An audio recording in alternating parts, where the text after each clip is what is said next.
Disclaimers.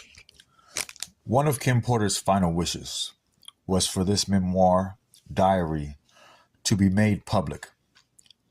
Out of protection for certain parties and their potential criminal activity, some celebrities, performers, and events have been represented with X's due to their highly explosive nature.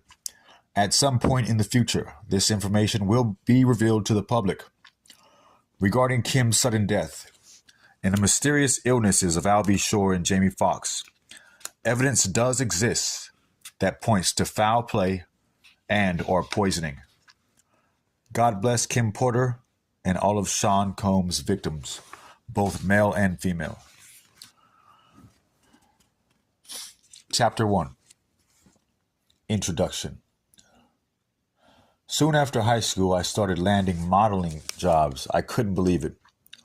It was all happening so fast. I met my husband, father of my oldest child, and one of my oldest friends in life, Al B. Sure. It was a whirlwind romance. I was only 19 when we married, and no, it didn't work out. Al is still one of my best friends to this day. Our son Quincy is such a talented and wonderful young man. At that time, I had no idea my relationship with Al was going to introduce me to the man that I would spend the better part of my adult life with. A man who I would love and cherish, but eventually fear and hate. I don't want to put the cart before the horse, but I will say, although I knew what was going on, I turned a blind eye many times. Here I have to tell this truth, unfortunately, because deep down I knew everything that was happening, but I lied to myself a lot. He was so charming, a wolf in sheep's clothing, a devil, and I fell for it. This story must be told despite the fact it will hurt my children. I cannot hide it any longer. Sean Combs must be stopped. Chapter 2. Humble Beginnings. I was born to loving parents, Jake Porter and Sarah L. Porter, in the Peach State of Georgia. All through Columbus High School, where I graduated in 1988, I knew I was going to be famous. In the 10th grade, one of my best friends, Tina, said to me, "You won't make it here in Georgia." I knew if I really wanted to be famous, I would have to leave my hometown and my home, Georgia. That conversation was so important. As I look back now, it changed my life. I met Al while I was working in the industry. He was so dope and charming, and I had such a crush on him. We were married before I knew it, and Quincy was on the way. But I was young, and it just felt like it wasn't going to last. It was a little heated between us after we separated, but we got past that quickly. He is just a super dope guy and an amazing father.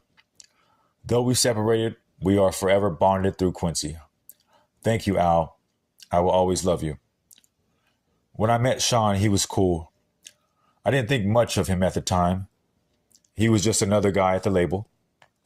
Uptown was huge and we were all living our best life. But Sean continued to lay on the charm.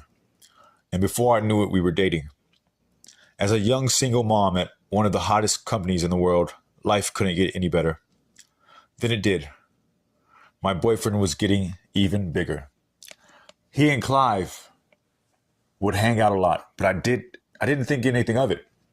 I mean, that was his boss and he was doing things bigger than most men dare to even dream. Then it happened. I mean, okay, I was a little bit of a freak.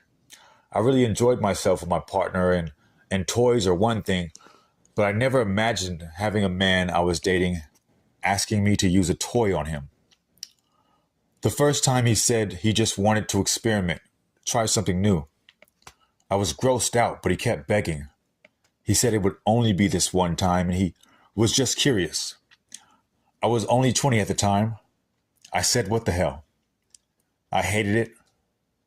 He bled from it, and there was shit on it. I left him alone after that. Chapter 3, Second Chances. Sean kept reaching out, and I kept ignoring his calls. Eventually, in a few weeks, we ran into each other at an event. He came over and sat next to me. We were cordial. He flattered me by saying, "You look amazing." I replied with a simple, "Thanks, Sean."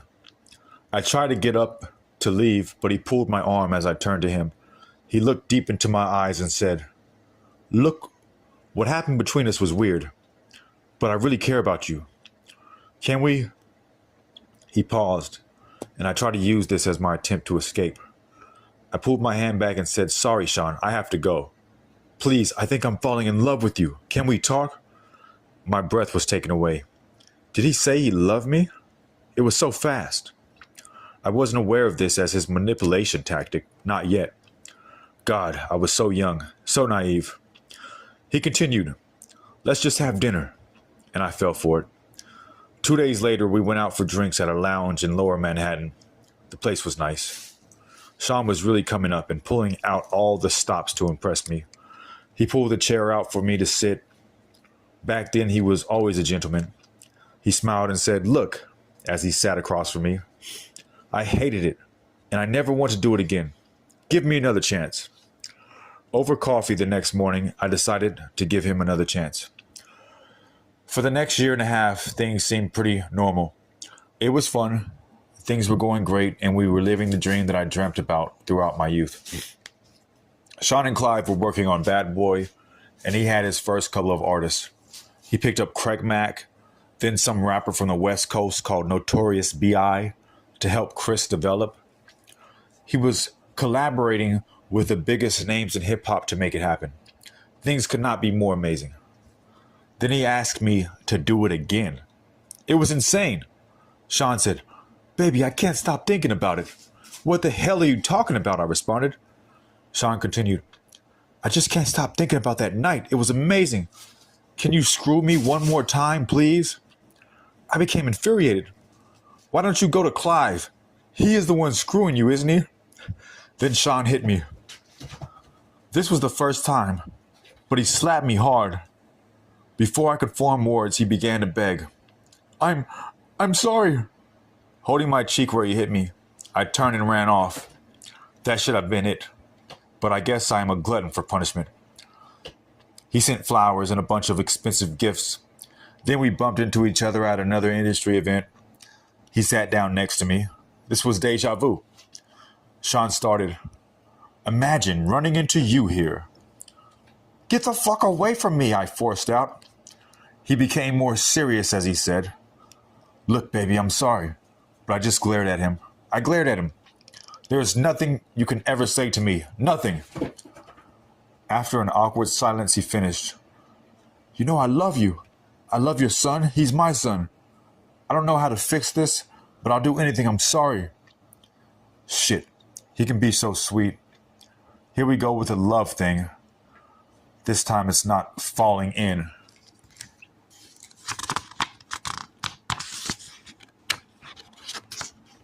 He was great with Quincy, and to be honest, despite everything, I missed him. As he stood to walk away, I remember hearing myself saying, "Call me later." What the fuck is wrong with me? Chapter 4. Forgiveness. Sean arrived with flowers in his hand. He wanted to see Quincy. He was so good with him. And Quincy ran over to hug him. I felt my heart melting. He asked Quincy, "How you doing, Tiger?" Quincy looked so innocent as he responded, "I'm good. I miss you." Sean's response sounded genuine. "I miss you too. We'll hang out tomorrow, okay? Okay? Okay." Sean gave him a little love tap on the butt. "It's bedtime." Quincy replied, "Okay, good night," as he turned to head towards his bedroom. Here was the man I fell in love with. But what was I thinking? Shit, not only does he want butt plugs, he slapped the shit out of me. So why am I still talking to him? They say that love is blind, but is it stupid too? As Quincy left, Sean looked at me and smiled. "Baby, let's go have some fun. The babysitter is on the way. I just want to show you a good time." I was so mad at myself for melting as I said, "Okay." We sat on the couch laughing and genuinely having a good time when the doorbell rang. The babysitter had arrived, and so we left. As we exited the house, a big man climbed out of the limo. and opened the door for us. He wore a sharp suit with a gun noticeably tucked under his arm. I thought to myself, he could have made it invisible, or did he want me to see it? Despite my reservations, Gene was a sweetheart. He was very courteous and polite as he tipped his head and said, "Good evening, ma'am." Gene drew a smile out of me as I responded, "Hello." Gene and I would see each other a lot after this day.